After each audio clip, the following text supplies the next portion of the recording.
ሰው ትክክለኛ መንገድን አስተማረ ዲንን አስተማረ ተብሎ እንዴት እንደዚህ ስም ማጥፋት እንዲሁም ደግሞ በቃ ይሆናል አይደለ?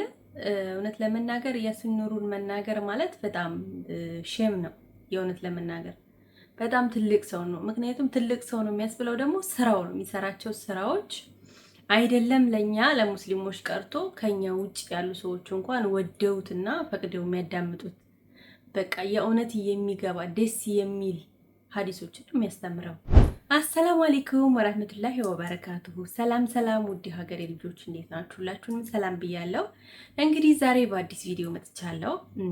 ሰሞኑን እንግዲህ ያሲን ኑሩ ላይ በጣም ዘመቻ እየተከፈተበት ነውና ብዙዎቻችን ደግሞ ዝም ብለናል። ለምንድን ነው ዝም የምንለው? ምክንያቱም እኛ ነን መናገር ያለብን እንጂ እሱ መናገር የለበትም። ያሲን ኑሩን እውነት ለመናገር እንደዚህ ዝቅ አድርጎ እንደዚህ ነው እንደዛ ነው መባባል ሲጀመር ሙስሊሞች ይሄን ያህል መከፋፈልና ማለት በቃ ሌሎች ሰዎች ራሱ እስከሚያውቁብን ድረስ ይሄን ያህል ክፍፍልና የሃይማኖት ልዩነት ሊኖረን አይገባም ነበር።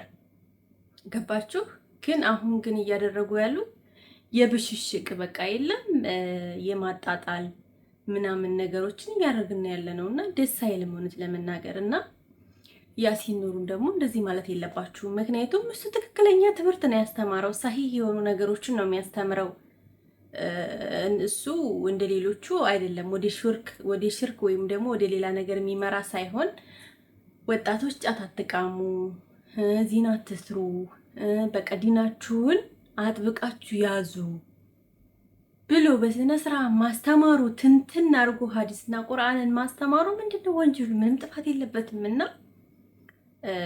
እውነት ለመናገር በጣም የሚገርም ነገር ነው። ሲጀመር እንደዚህ መናገር ራሱ አያስፈልግም ነበር። በቃ የሰው ልጅ ያመነበትን ይዞ እኮ ልዩነት እንዳለ ሆኖ መቀጠል ይቻል ነበረ። ግን ልዩነቱን በይፋ እያሰፉ የሆነ የሃይማኖት ጦርነት አይነት ነገር ያ እንደዚህ ነው፣ ይሄ እንደዚህ ነው፣ ያ እንደዚህ ነው እየተባለ መባባል የለብንም። እኛ በላይ ኢላሀ ኢለላህ እስካምን ድረስ ሙስሊሞች ነን። ካላስ እንደዛ ነበር መሆን ያለበት እና ደስ አይልም፣ የሆነ ደስ አይልም። እናንተስ ምን ትላላችሁ?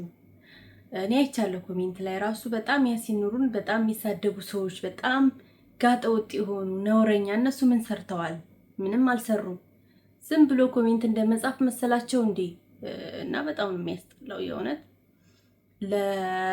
ለመምህሮቻችን ለኡስታዞቻችን ከኛ እውቀት ላቅ ላሉ ሰዎች ክብር ይገባቸዋል። እንደዛው በሰሩት ልክ ደግሞ ሊከበሩ ይገባል።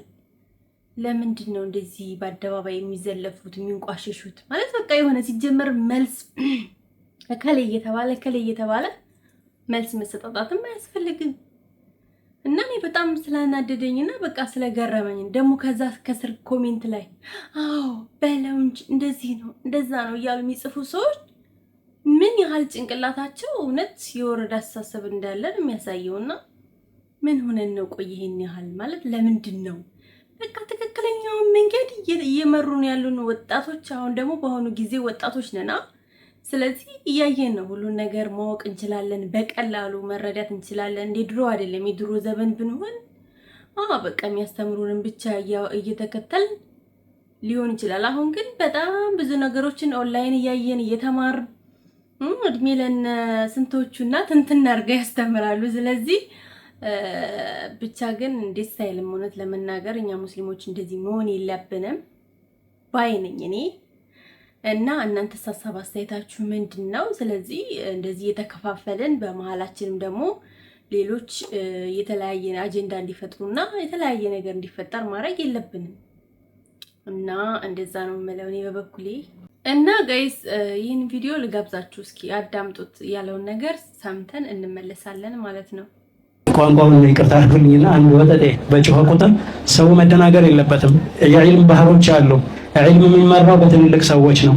ፍቅሁን፣ ሐዲሱን፣ ነህውን፣ ሰርፉን በቀሩ ሰዎች ነው እንጂ በየመንደሩ ምንም ቂርአት እና ሼኻቸው በማይታወቅ ሼኽ የሌለው ሰው ሸይጣን ነው። ሼኻቸው በማይታወቅ አቅጣጫ ከየት እንደቀሩ በማይታወቅና ቲክቶክ እና ፌስቡክ ሙፍቲ ባደረጋቸው ሰዎች አይደለም ሸሪዓ የሚመራውና ይሄን ነገር በስነ ስርዓት ነው። አሁንም ደግሞ መጨረሻ መልእክት ማስተላልፈው ከእንዲህ አይነት ጋጠወጥ ድርጊት ሁሉም ሰው እንዲቆጠብ ነው። በህግ የሚያስጠይቅ ነገር ነው።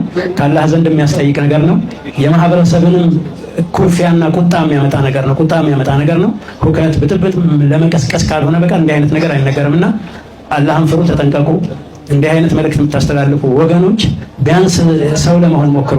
ሙፍቲ አሊም ናቸው፣ ብዙ ነገሮች አሉ። ያን ተውትና ሰው መሆናቸውን ብቻ አስባችሁ እንዲህ አይነት ቤተሰቡን አስቡለት፣ ቤተሰቡን እዘኑለት። ሀዘን የሰነበተ ስቃይ ውስጥ የሰነበተ ሰው ነው። ኡማውን እዘኑለት።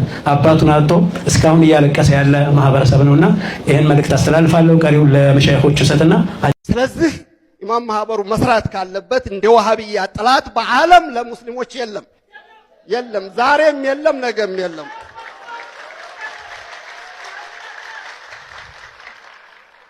ሻሊ ብለዋል። አንድ ወንድ ልጅ ሁለቴ አይሞትም፣ 3 ጊዜ አይሞትም።